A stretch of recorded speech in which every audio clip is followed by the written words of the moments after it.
चंदन नगर थाना क्षेत्र से एक दिल दहला देने वाली घटना सामने आई है। पति ने अपने पत्नी और बेटी की हत्या कर खुदकुशी कर ली है। एक ही परिवार के 3 लोगों की एक साथ मौत से इलाके में हड़कंप मच गया है। आर्थिक तंगी और कर्ज का दबाव हत्या की मुख्य वजह माना जा रहा है। चंदन नगर में गुरुवार सुबह एक दिल दहला देने वाली घटना सामने आई। एक व्यक्ति ने पहले अपनी पत्नी और नाबालिग बेटी की बेरहमी से हत्या कर दी, फिर खुद फांसी लगाकर जान दे दी। मृतकों की पहचान बाबलू घोष 62, उनकी पत्नी प्रतिमा घोष 46 और बेटी पौशाली घोष 13 के रूप में हुई है।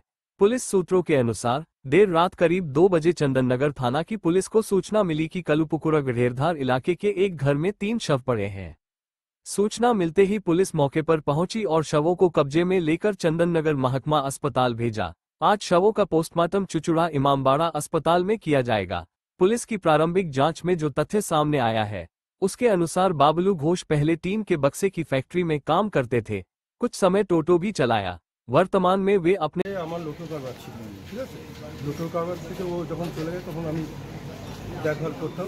কারবারটা সরকার কারবারটা আমার না, তখন টাকা পয়সা এরপরে আমি বললো আমি কিছু গয়নাগাটি নেবো, আমি টাকাটা দিই, আমি আস্তে আস্তে দেবো।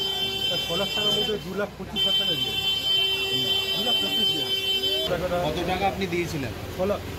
মানে ওটা কি লোটোর কারবারের সময় নাকি কতদিন আগে? 60 টাকা যখন চালু করে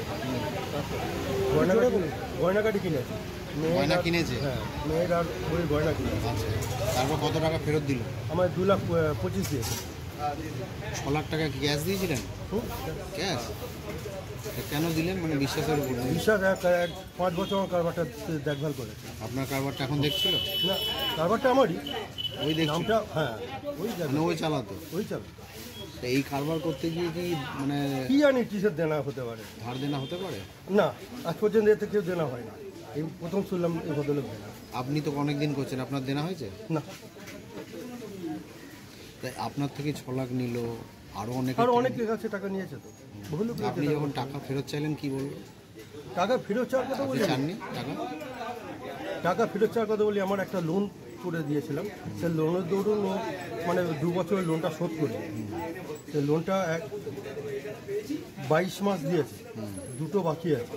আর 2টো বাকি আছে বলে আমি আটকে গেছি এখন 20 বছরের মধ্যে। আমি 20 তারিখের মধ্যে টাকাটা দিয়ে দেবো।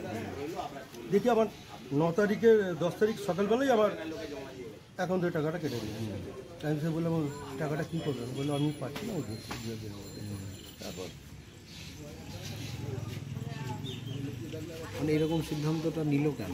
কি জানি বলতে পারছি না কিসে।